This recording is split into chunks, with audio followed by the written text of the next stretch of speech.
A little break right there. If you are just joining us on this, part of the show, we've been talking about, the family setup and more specifically the African family and the changes that are happening in our society and just how to maneuver through these changes while we raise our children so that they can, be excellent citizens of our society. So we want to continue this conversation with Faris. And Faris, you've actually written a book about raising boys. Yeah. So I'm guessing the inspiration was the boys that you're raising, and probably a gap that you've seen in the raising of boys, or they say the term is raising the boy child. Yeah. So what is it that inspired you, and what is it that you're talking about in your book? Thank you. There's one time I was going to work. I saw in the terminus, early in the morning, young ladies, well-dressed, elegant, boarding buses to go to work. All right. I also saw some young men,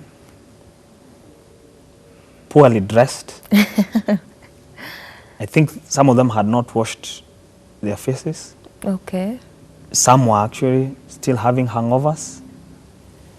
And they were ushering those ladies into the to bus. go to work, and then they receive them in the evening. Oh. When they come back from work. Okay, I see. I've now gotten the picture. Yes. All right. And I asked myself a question. What will happen of these men at the point they want to marry these ladies? Yeah. And what will happen to these ladies at the point they'll want to get married? Because the two are from the extremely opposite sides. Yes, worlds apart. Worlds apart. One seems focused, know what they want. The other one just seems content to wake up in the morning, shout, get something little, take breakfast of tea which is being moved around the stage, and mandazi, and lunch and supper, and then have something to drink, and that's all. And the conversation, of course, of the boy child had been ongoing. So Yes. I paid a keen interest on it as a result. Yeah. Because we have seen over time, when we invested resources, governments invested resources, and non-governmental organizations invested resources, that has significantly helped the girl child to go up the ladder, which is very good, because now we have ladies who otherwise would not have reached those positions. They're serving as great doctors, great professors, great leaders in the society, which is good, and I encourage that. But it appears at that point, when they were moving up, the boys shied away. Yes. Something went wrong somewhere. And they are now left as spectators. Yeah. Quite a good number of them. I teach students at the university. And in my classes over time, I've discovered that a bigger percentage in those classes are usually girls. And I usually ask girls, where are your brothers? Yeah. Because I teach educationists. Okay. They are going there out to teach. Yes. They will be the first people to interact with the children after the family. True. And the picture that will be coming out there is that it is the ladies who are calling the shot. Yeah. And you know that reduces the esteem. To the extent some may feel, then it is better to be a lady, because being a man, I don't seem to be influencing anywhere. I'm not seeing men, right? And make it worse when you see fathers being accused, which from research is proved significantly. They are not very much involved as ladies get involved. Maybe naturally, because nurture is more domiciled with the mother. Yes. But of course, we don't see sufficient effort from the fathers as well. So when you look at those dynamics, one time Mandela said, it's only a true liberation when the oppressed and the oppressor are free at last. Situating that in the context of boy child and girl child. Yes. It is only true liberation when both of them have been built elevated. up. Okay. Yes, they are confident, they are performing, all right. they feel they have something to give in the society and value themselves. So that is what motivated me to get a lot of interest on the whole discourse about the boy child in the context of Africa. Okay. Yes. But I mean, just a challenge to, you know, to what you're saying. I feel like, yes, truth is that there's, I think, the empowerment of the girl child became more, you know, more outspoken, and very many girls and women today are being empowered each and every day. There are all sorts of courses that girls can sign up to. But I think, just like you, some men have also discovered that, and, you know, started some courses to try and help the boys as well. Yeah, true. But I think what is also seen is the difference in availability. Like if you were to compare now the class that is empowering the girls and the class that's empowering the boys, you'll find they're still not wanting to go into these classes that will actually help them now become the men of society that they are needed to be. So I mean, just going back to your book, are these some of the things that you're touching on, or what are the, you know, elements that you're trying to bring out just to help parents, you know, raise boys to be more present, more go-getters, more, you know, active as they're needed to be? Thank you very much. In my book, one of the things that I have brought out strongly is that the boys and the girls have some biological differences. Yes. And at the same time, depending on the culture where they are in, the orientation is also different. Okay. It's obvious that the societies will assign certain roles. They designate certain roles for ladies, certain roles for men. Yeah. And that contributes significantly in terms of ensuring there is a balance in the society. Any element that is not oppressive ensures there is a balance in society, and that's what we need. Okay. So my argument is we have to appreciate these differences. Yes. Sometimes parents get frustrated when they look at the boy, and they would start looking at them as destructive, unmanageable. Yeah.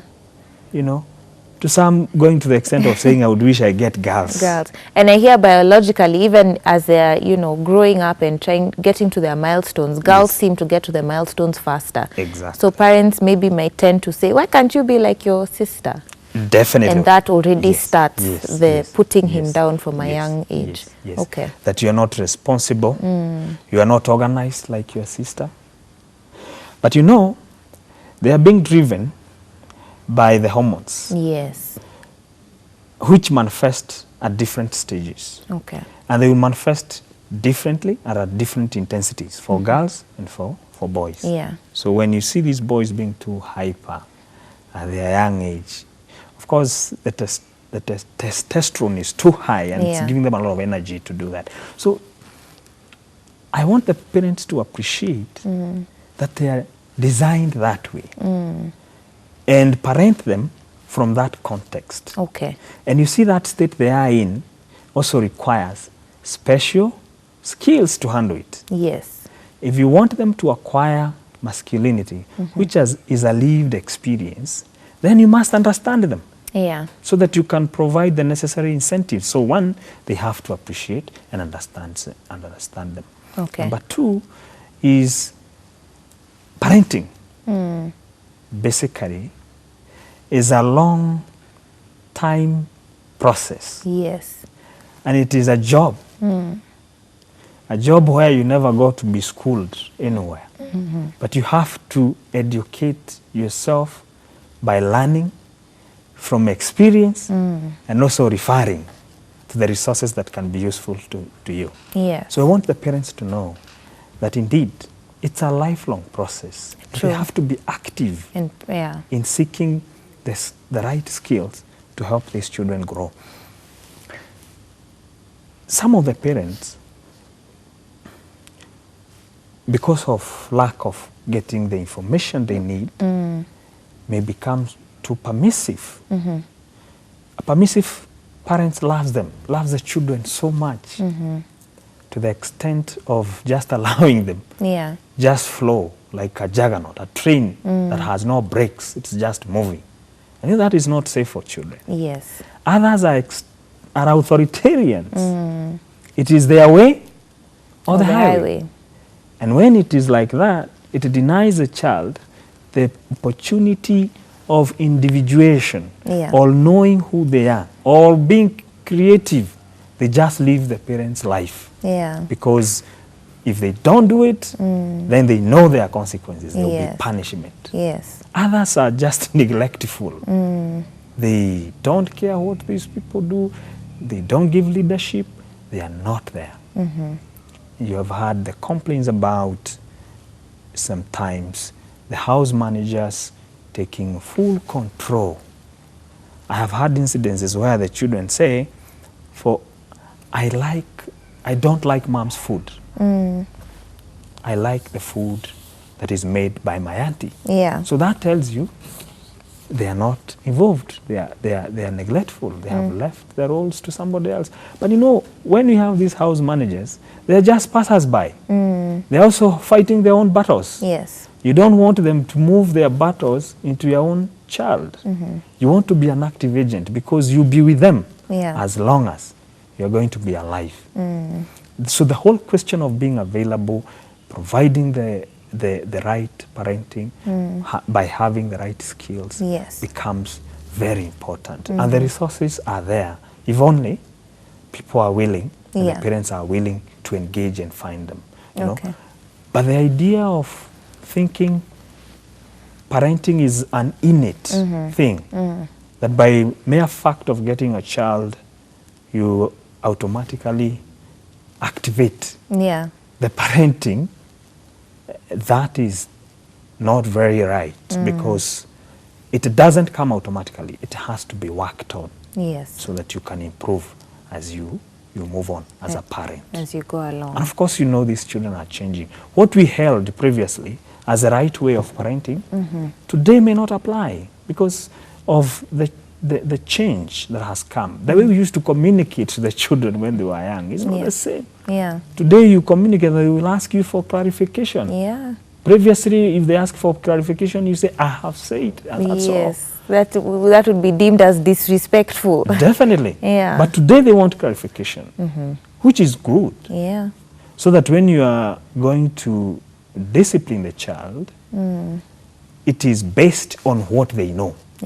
But not what you only know and you want to punish the child because they have broken the rules, but they don't know them. All right. So Faris, what are you,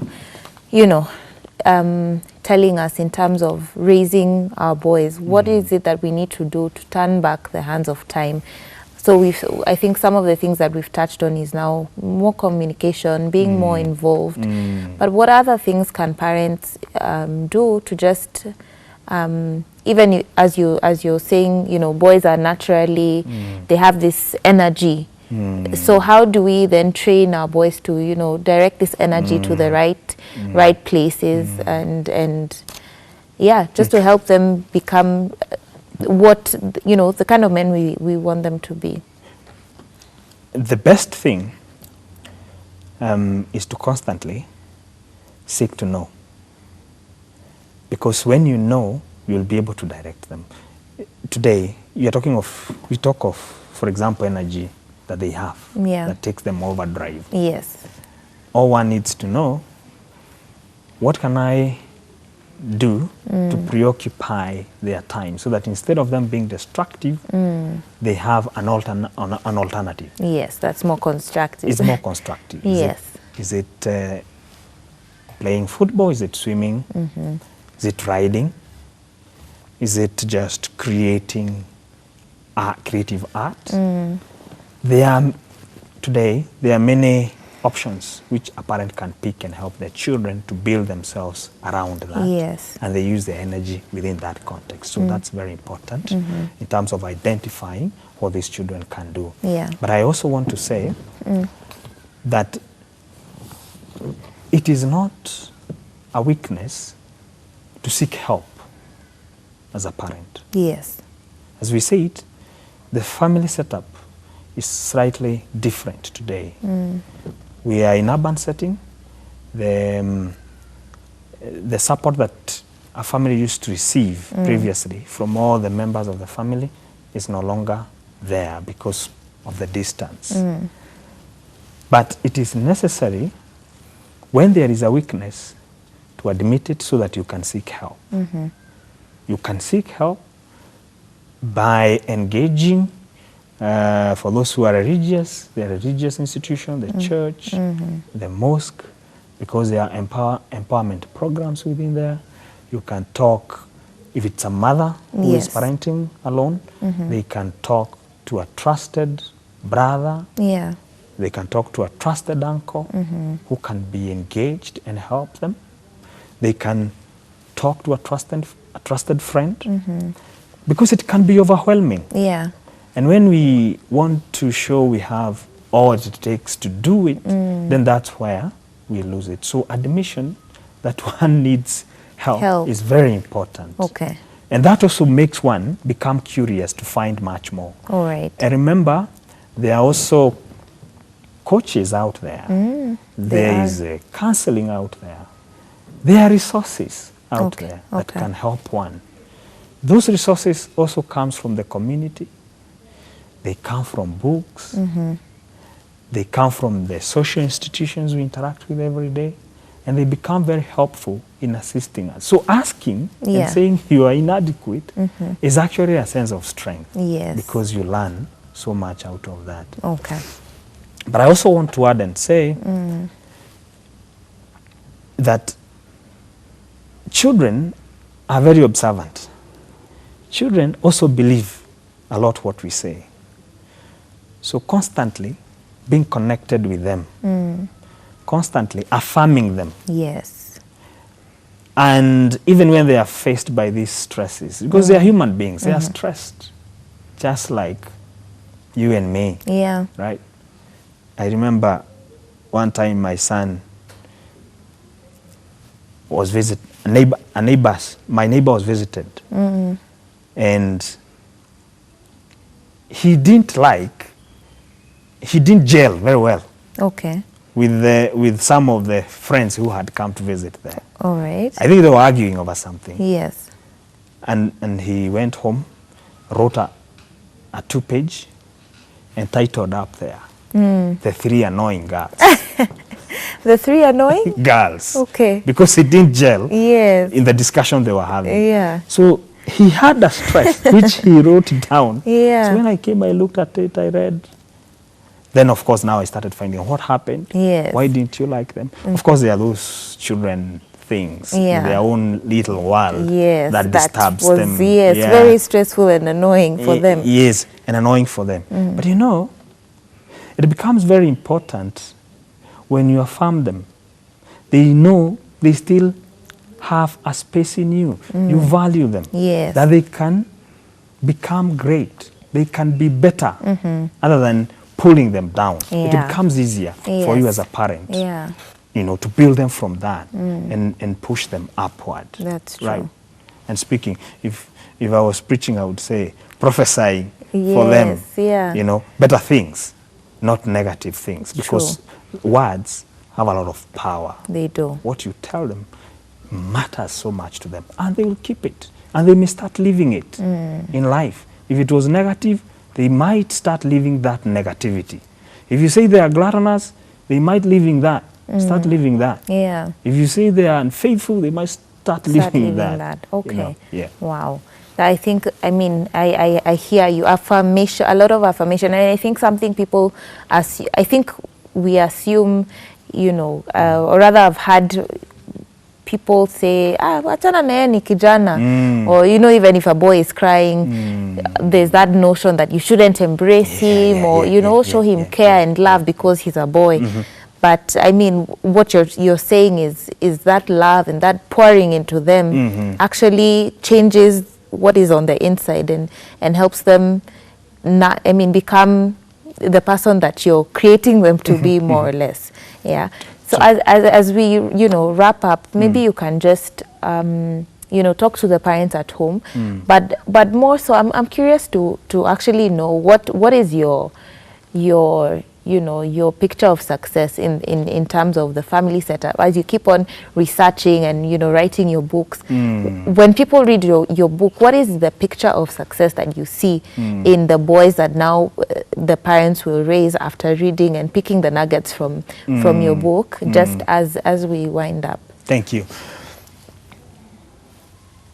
For parents at home, the picture that I'm seeing is where the parents are paying attention to the boy. Okay.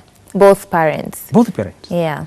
And where both parents are not there, if it is a father who is parenting alone, then they need to engage a sister. Okay. Because as you said, boys have emotions. They're emotional beings. And they need somebody who can spare them some time and empathize with them. And of course, you know, men sometimes hide it so far. So they may need help from the sister or a significant lady in the life. The same case applies to a lady, for a boy to have develop masculinity.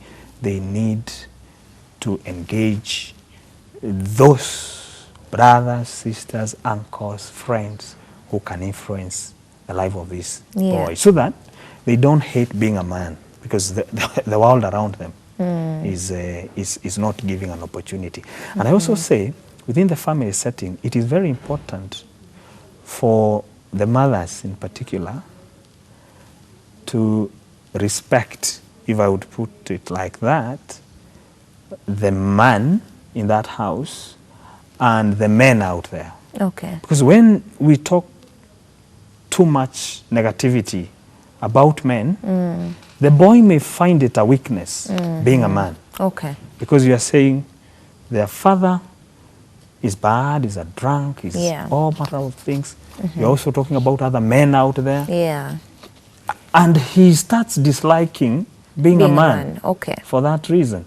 So homes where boys feel they are safe, they are protected, and they can grow as boys to be men that are useful and productive in the society. That is what I'm looking for. Wow.